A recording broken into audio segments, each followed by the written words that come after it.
Hoy recorro un camino íntimo surcado por la casualidad. Mientras buscaba algún esbozo de creación, tropecé de golpe con la evidencia de un día que cambió el curso de nuestra historia. Mi historia, la nuestra, la de mi país. Fue un 12 de mayo en París, cuando en una entrevista sobre la televisión chilena, Juan Ángel Torti me entregó, aludiendo al buen uso que yo pudiera hacer, una bobina de 16 milímetros filmada por él los primeros días del régimen militar en Chile.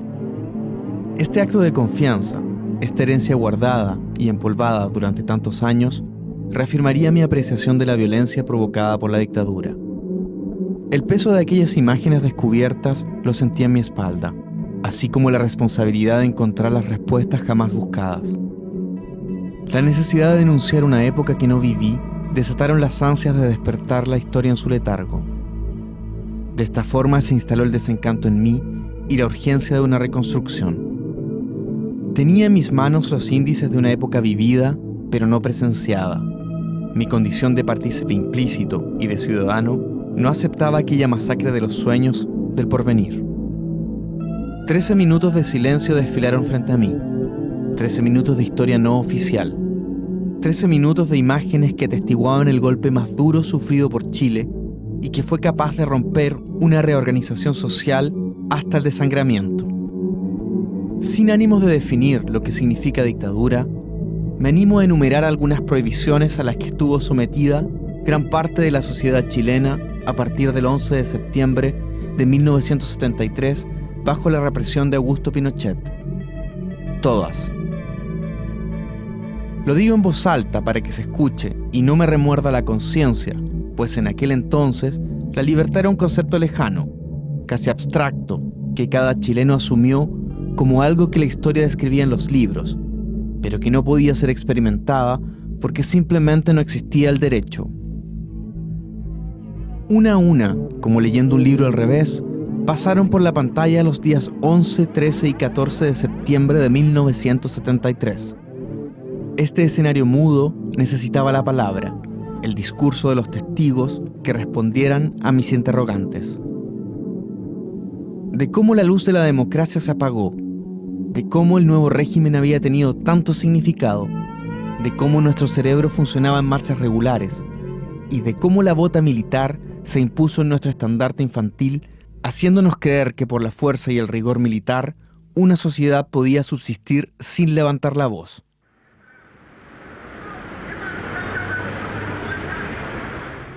Yo era jefe de producción del Canal 9 de televisión de la Universidad de Chile y nosotros habíamos tenido un conflicto que había durado casi un año con la rectoría y 3 días antes habíamos entregado el canal por decisión judicial. Yo filmaba con mi pequeña cámara Payar Bolex 16 milímetros, que en Chile en su entonces no era fácil tener una cámara de 16 milímetros, y yo filmaba para la televisión holandesa como freelance y también para la televisión alemana, para la Deutsche Presseagentur. No teníamos audio, era una simple camarita Payar Bolex con un lente zoom ingenieur y nada más.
Mis pies pisaron el frío invierno de Santiago, la capital.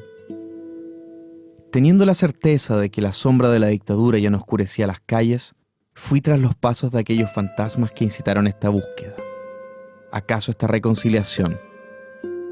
Sintiendo la obligación de encontrar una verdad, guardé en mi bolsillo aquella cuota de inconformismo, de idealismo y de contradicción. Necesitaba saber, necesitaba comprender y por sobre todo necesitaba reconstruir, pero de la boca de aquellos que estuvieron presentes. Algunos dirán que es pretensión de joven, otros que es ignorancia de primerizo, pero es urgencia de ciudadano, de cualquier país.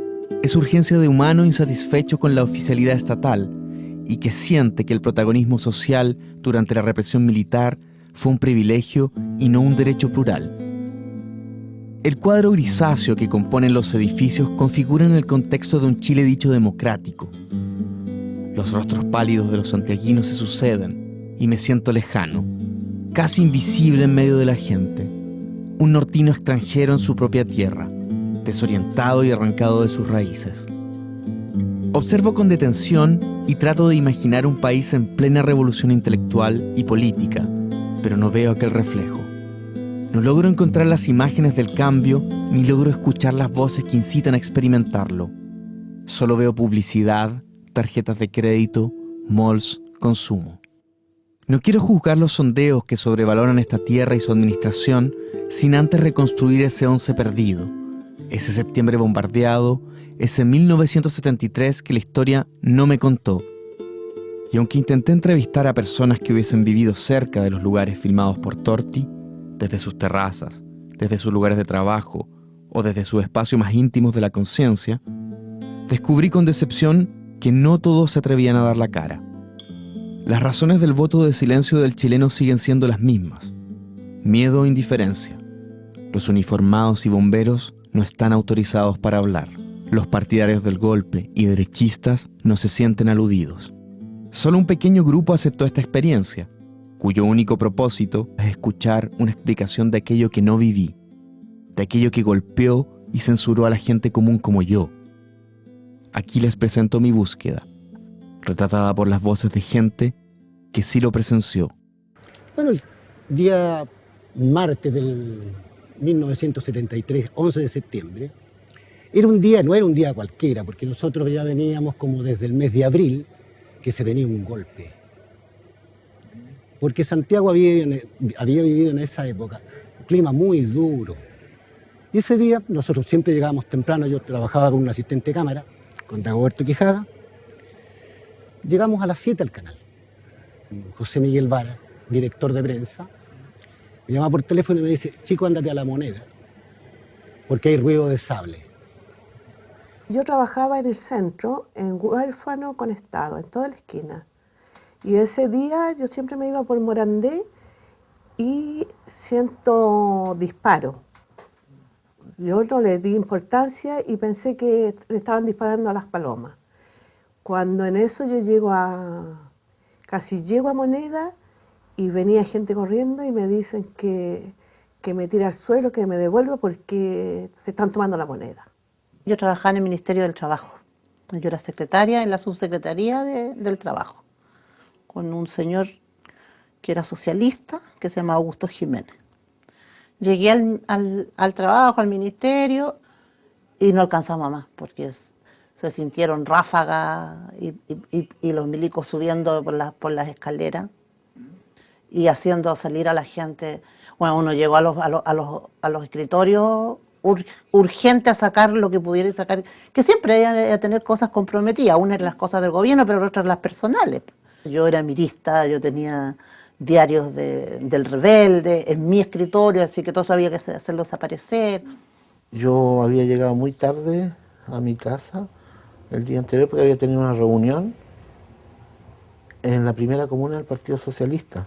Como en los días previos se rumoreaba que el golpe podía venir el lunes, el martes, no se sabía cuándo, pero el golpe venía. Yo entraba como fiscal de la Caja de Empleados Particulares a las 8 de la mañana. Y había un auto de la Caja que me iba a buscar, con chofer. Y en ese auto venía también mi señora que era funcionaria de un juzgado, se prende la radio y comienzan a transmitir ahí los mensajes de las Fuerzas Armadas, llamando a irse a sus casas, a todo el mundo, ¿eh?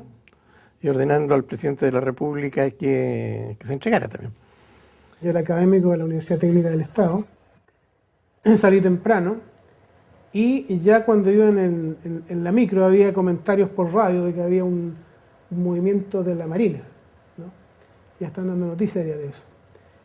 Y me acuerdo que una persona me dijo, puede venir un golpe de Estado. ¿Y cómo sería el estado de irrealidad en que yo vivía en ese tiempo, un poco entusiasmado con el proceso y con una gran esperanza, ¿no es cierto? Un tema al que vamos a tener que volver, ¿no? La esperanza y el optimismo de aquellos años. Que yo le dije, que se tiren nomás. Ahí van a ver con lo que se van a encontrar, ¿no? O sea, mi optimismo era sin duda alguna excesivo y erróneo. Los últimos tiempos siempre era habitual que nos quedáramos cuidando la universidad. La verdad es que yo también era dirigente del Consejo de la Facultad de Ingeniería y entonces la verdad es que la universidad la sentíamos como propia.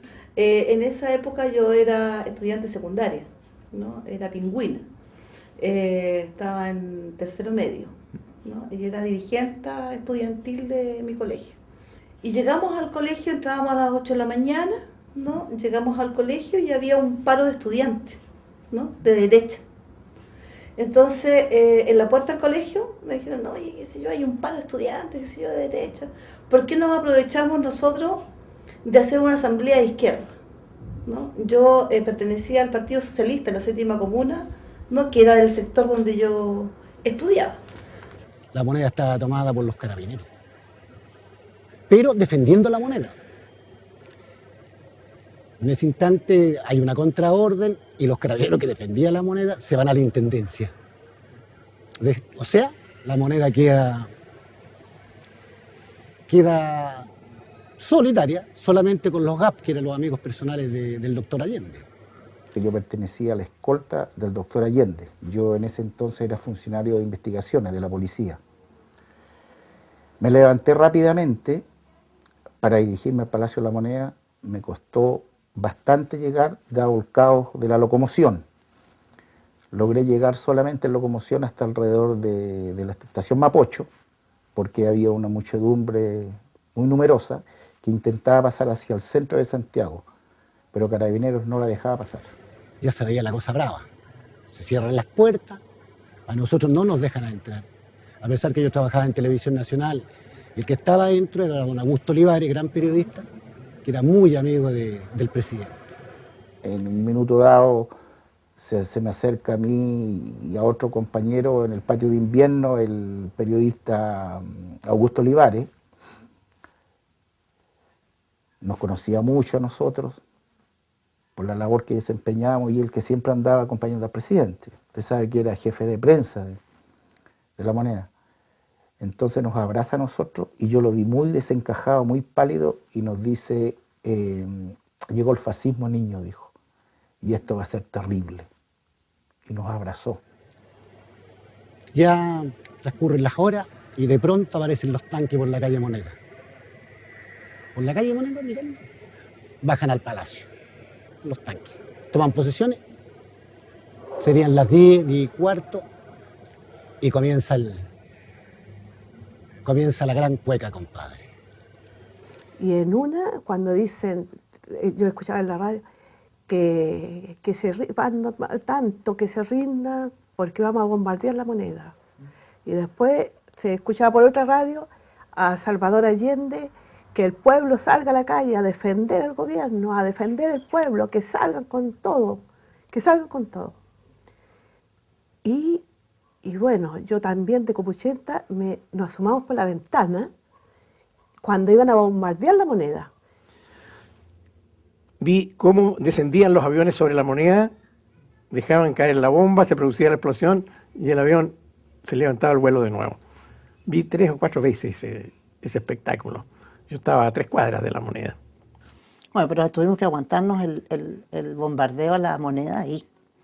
Y como era el edificio más grande, estos tipos pusieron en el mismo salón donde estábamos nosotros, en una mesa enorme, grande, pusieron unos equipos parecidos a estos, no tan modernos, pero hartos equipos, y habían gallos con radio, y que yo tengo la sensación, y los que estábamos ahí, pero nadie puede, yo creo, asegurar, después lo he conversado con algunas personas que he conocido, y nosotros, según nosotros, desde ahí estaban dando órdenes, y desde ahí dieron órdenes para los aviones.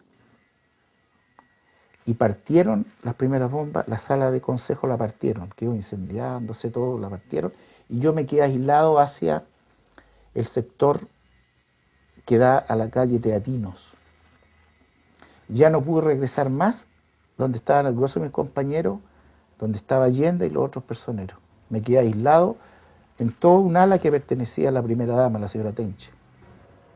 Y en medio de esta incertidumbre de qué es lo que iba a pasar, pasaron un par de horas y finalmente se nos distribuyó a los que querían quedarse a la universidad a hacer una especie de resistencia simbólica, y insisto que es simbólica porque no había con qué defendernos militarmente. Algunos nos fuimos a la Escuela de Artes y Oficios, que era el edificio más resistente, en muros más gruesos, y otro grupo de gente se fue a la Casa Central de la universidad. Se corría la ola que ya había muerto ¿cómo se llama? Allende. No teníamos mucha información de los dirigentes y de nadie, solo que teníamos que estar recluidos en, ¿cómo se llama?, en las fábricas para poder defender o qué sé yo, o poner al servicio de ellas.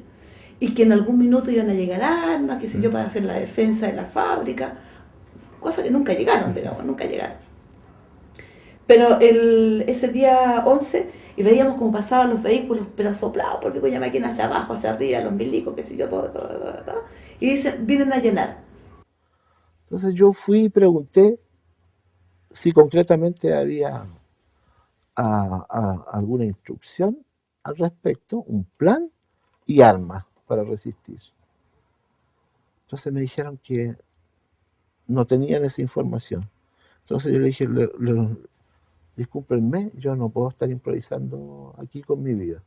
Así que si no hay armas, hasta luego. Y me fui.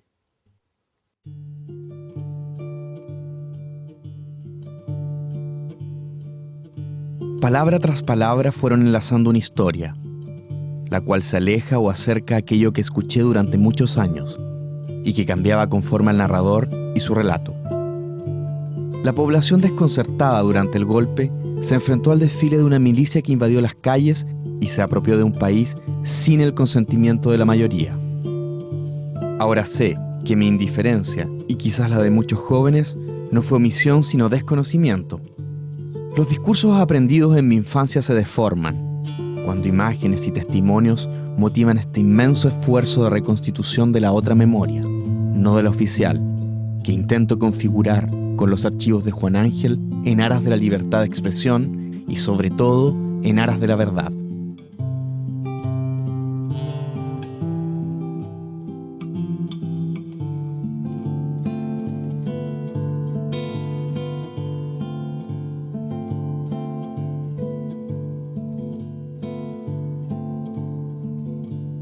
Tan buenas estas imágenes.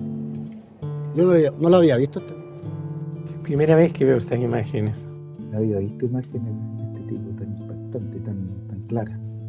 La verdad que yo no había visto esta imagen tan fuerte, ¿eh? Nunca había tenido la posibilidad de ver la técnica como quedó. Me hace falta el audio para saber qué está discutiendo la gente ahí. Yo no sé, fíjese que está ahí, ¿quién es? Fíjate que esto yo es primera vez que lo veo.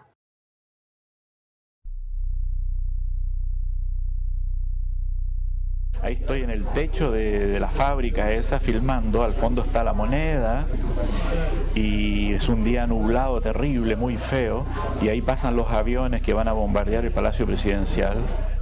Cada vez que uno ve el paso de estos aviones, se impacta, porque este es el comienzo. Aquí ya la cosa no tuvo vuelta, nunca más.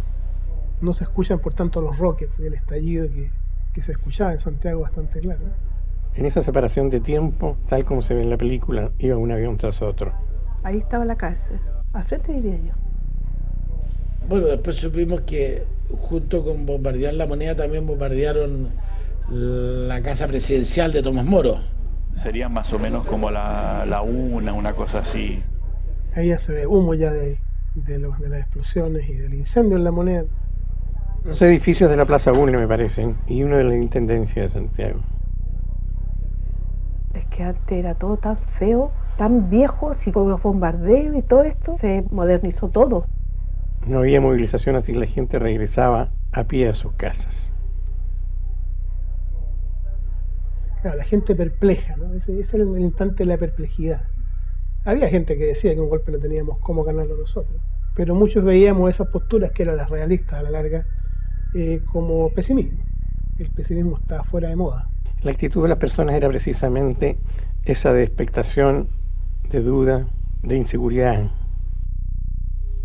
Eso es el sector de la Plaza Brasil, por ahí, por sus alrededores. Nadie se imaginó, ¿no?, esa traición tremenda del general Pinochet, que le había dicho a Allende: usted puede contar con mi confianza, me puede nombrar comandante en jefe. Por eso Allende, el mismo, en las primeras horas del golpe de Estado, él decía: pobre Pinochet, debe estar detenido en estos momentos. Ahí ya La Moneda bastante dañada, ¿no es cierto?, destruida en buena parte. Yo no vi La Moneda en esas condiciones porque regresé a Santiago desde el campo de concentración de Chacabuco 7 meses después. Yo no sé cuántos días han tenido La Moneda así con esos escombros, ¿no? No sé. Los bomberos. Se dice que los primeros que patearon prisioneros políticos fueron los bomberos, antes que los militares. Bien curioso. Para ellos fue una labor profesional apagar un incendio, ¿no? Y les tocó sacar el cadáver del presidente cubierto con una manta. Si tú ves, ahí no hay gente particulares, no se ve gente como una persona cualquiera. Es la trama principal. Claro, sé que La Moneda había sufrido una destrucción tremenda ahí. Y yo no volví a entrar a La Moneda hasta los años 90. Claro, nosotros salimos a las 12 del día jueves, nos dejaron salir. Entonces esto todo corresponde cuando militares dicen que se abran, salgan todos a trabajar. O sea, se termina el toque de queda en el día. Entonces toda la gente vino ahí a mirar del barrio, a mirar ahí cómo había quedado y todas las cosas. Cómo quedaron los impactos a la bala .30. Ha sido terrorífico estar ese día adentro. Impactos de bala grandes, no son pistolas 22. Son armas de guerra esas. Y esas perforaciones también son de la ametralladora de los tanques. Y lo único que había un bombero y un gráfico hubo, que era el señor Lira.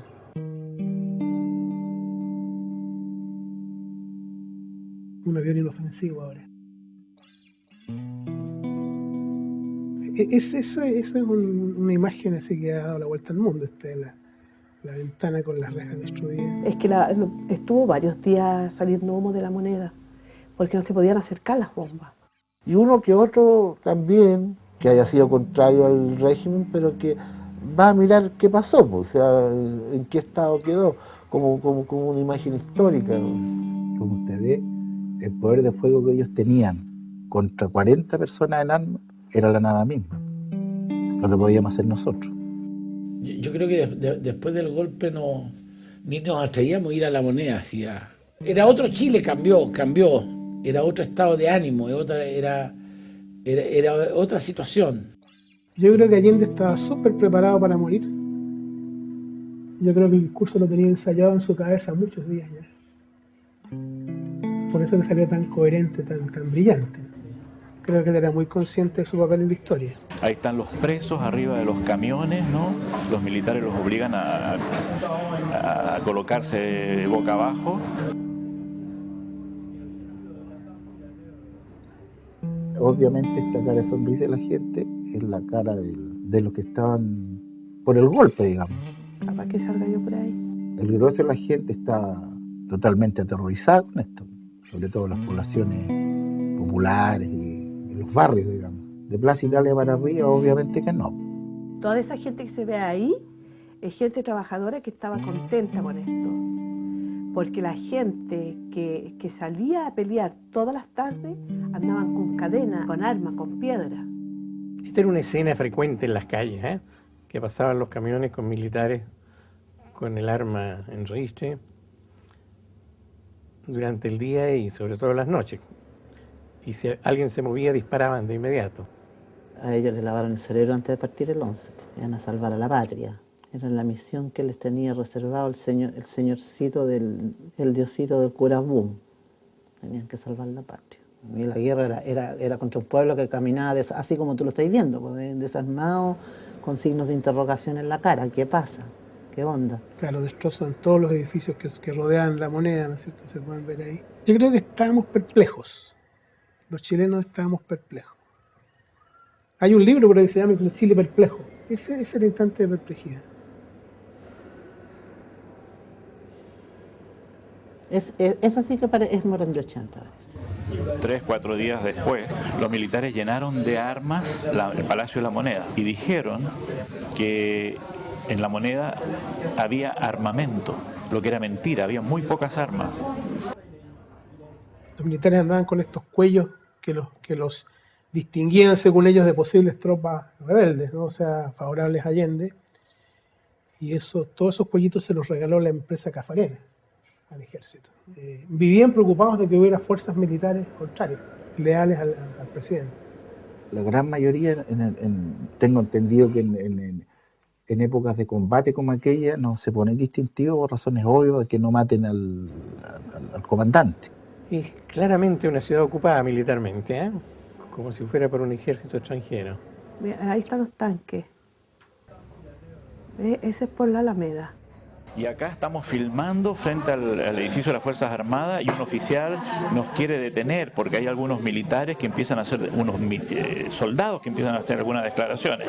Y nosotros logramos, ahí está Koster, ese es el militar que está hablando y logramos que el oficial entendiera que no, que éramos de la televisión extranjera, que nos dijo que paráramos de inmediato de filmar. Porque aquí ya está llegando gente al Ministerio de Defensa para saber de los detenidos.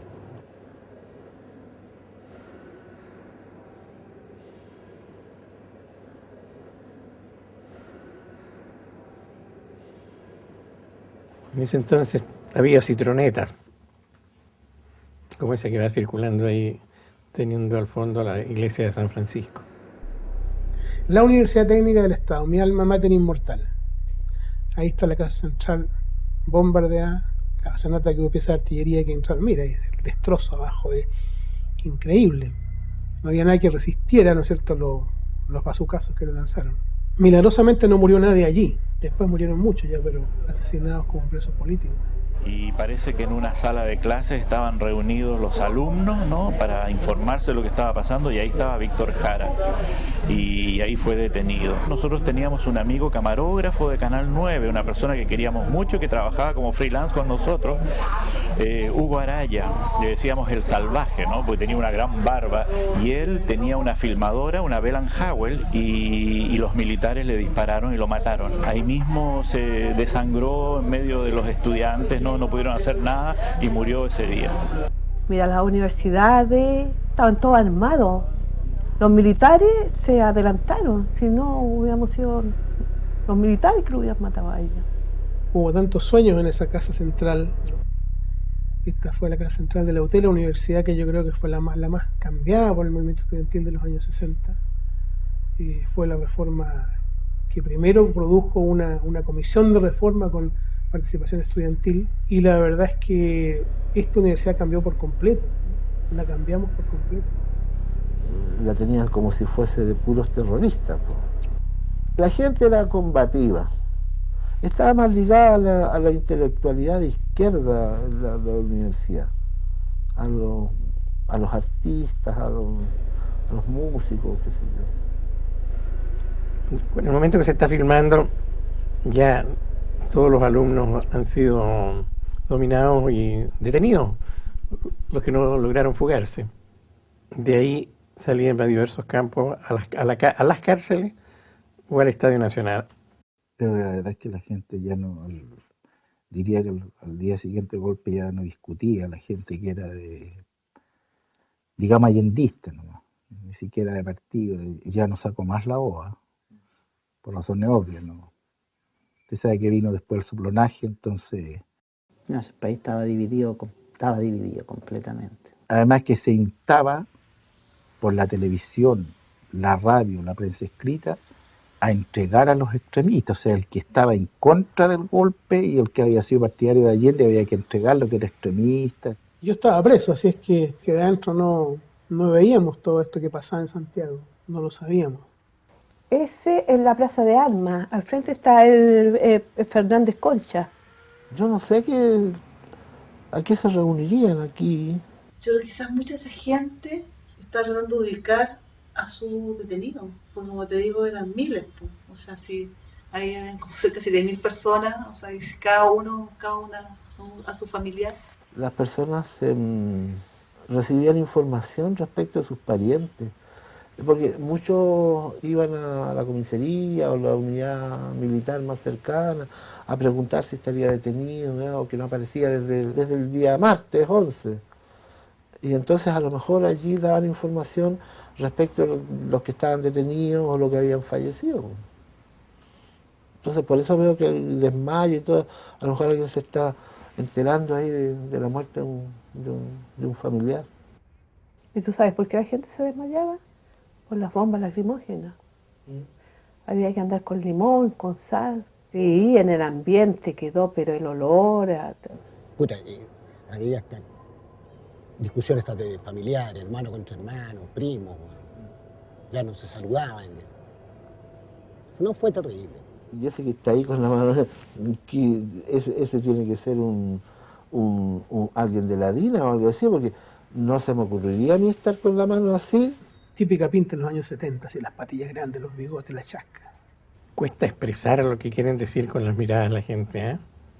Pero sin duda que se guardan de manifestar los verdaderos sentimientos. Pero lo que podían estar hablando ahí era dónde ubicar comida, o dónde comprar algo, o los fandos. Todos los días se leían listas de prisioneros que quedaban en libertad. Podría estar leyendo ella una de esas listas por la atención que está prestando a la gente, ¿eh? Claro, esta rubiecita tiene que estar dando información sobre los desaparecidos, los detenidos, los muertos. Sí, está leyendo nombres. Y no es milico. No existían las mujeres militares en esos años y además está rodeada de puro pueblo, ¿no? La verdad es que no espero ver a nadie conocido ahí, ¿no? Muchos de mis amigos estaban presos en ese momento. Algunos estaban muertos.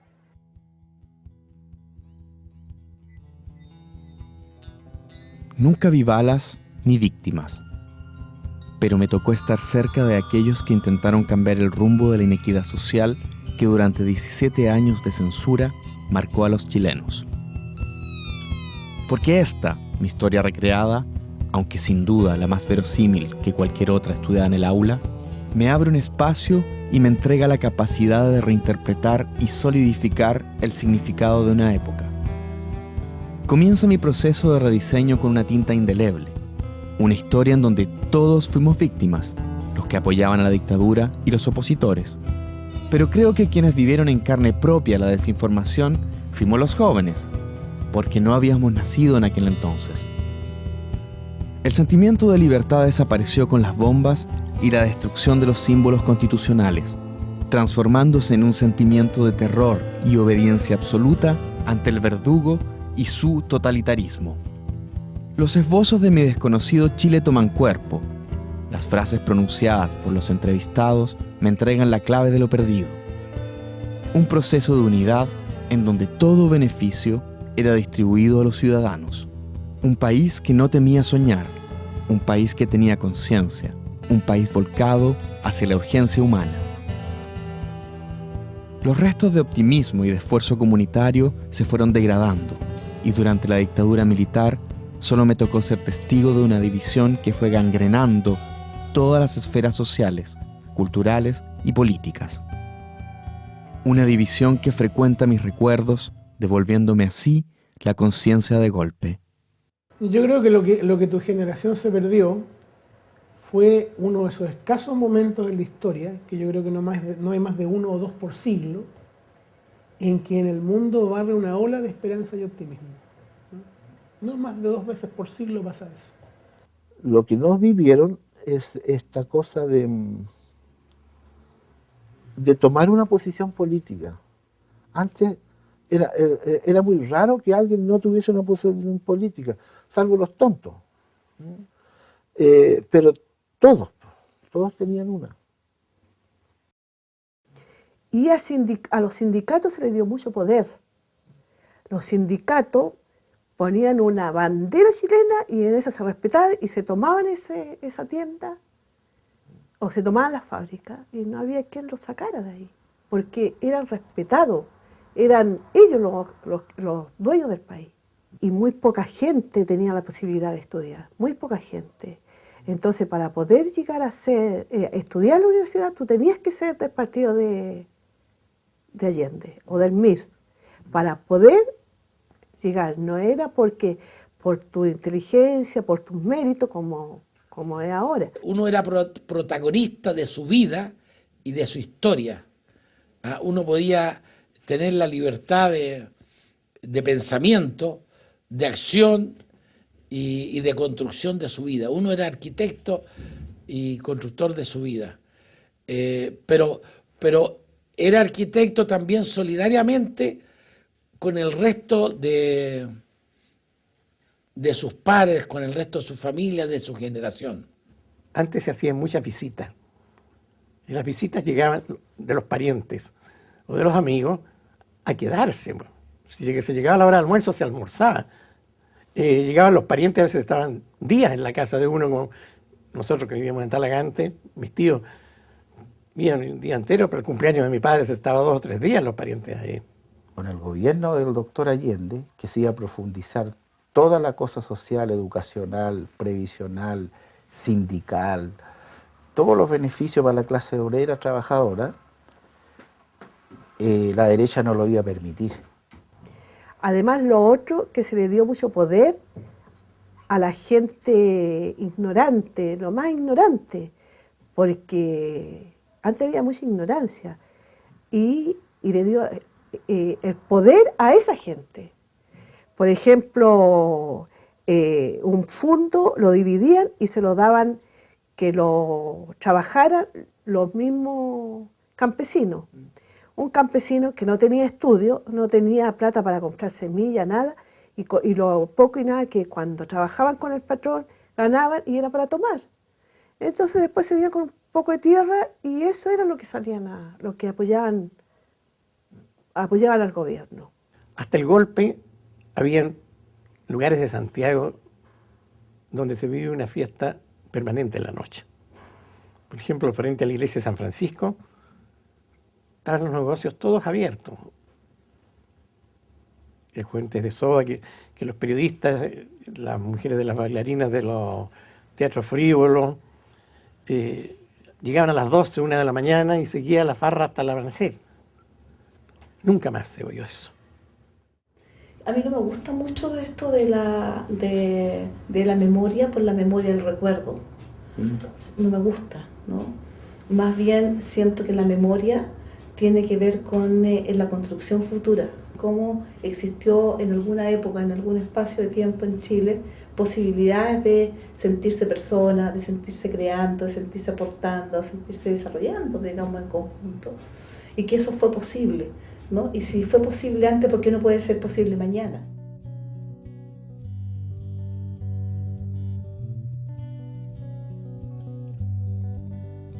Estériles se volvieron los sueños, porque los pilares del nuevo Chile sustentaban una posición que eliminaba la transparencia. La libertad de pensar y todos los derechos sociales se transformaron, entonces, en lujo de unos pocos. Aquel andamio democrático que intentó repartir las riquezas a los chilenos se convirtió en una presencia fantasmagórica, un esqueleto que se fue desintegrando hueso a hueso con cada desaparecido hasta yacer en una fosa común junto con los derechos del hombre. La cultura popular se volvió subversiva porque no conjugaba con el sistema impuesto. Así, las tradiciones y costumbres se modificaron para dar paso a un apagón cultural que silenció y exilió a los artistas de la época. Así reconstruí mi pasado con relatos de un día que alteró nuestro futuro, un futuro que es presente y olvido. La amnesia de ciertos empaña mis ansias de reencontrar la memoria, una memoria golpeada, una memoria torturada y desnutrida. Porque mi generación sufrió el hambre de conciencia y a la fuerza cantó el himno nacional como un regimiento preparándose para la guerra. No quisiera repetir lo ya dicho, pero debo recalcar que la dictadura militar violó todos los derechos sociales, denigró a los más desfavorecidos, a las minorías y pisoteó la cultura. Desde entonces ya no hay compañeros sino compadres, ya no hay subversivos sino mediadores, ya no hay políticos sino oportunistas, ya no hay periodistas sino opinólogos. Una semántica conformista reemplazó a la revolucionaria. Mi vuelta a Chile en búsqueda de una explicación me dejó un sabor amargo, pero también me abrió una puerta. Tomé entonces mi vieja Bolex y repetí la filmación de aquellos días con gente de hoy para acercarme al verdadero sentido de las viejas imágenes. Los chilenos siguen caminando, sus caras aún parecen perdidas, tal como lo vemos en la bobina de Torti. La sensación de estancamiento y de victoria del sistema de Pinochet se siente en el aire, se respira. Sin embargo, ya se abrieron las grandes alamedas y ese camino cotidiano del chileno se recorre con soltura. El miedo se ha disipado y la esperanza social comenzó con el enjuiciamiento de los verdugos para establecerse, muy lentamente, como transformación democrática. Espero que este primer paso hacia la otra memoria anime y contribuya, así como otras personas lo hicieron antes que yo, a forjar una vía de comprensión e información de una época que no debe ser olvidada, ni reemplazada con un discurso de reconciliación. Si algo aprendí, y me enorgullezco de creerlo, es que cualquier acto de reconstitución o reconstrucción debe acercarnos a la verdad, concientizarnos del peligro y la violencia de la represión. Este acto no debe ayudarnos a entender una época para luego dar vuelta a la página. No, las páginas son demasiado pesadas y todas están manchadas de terror y de sangre.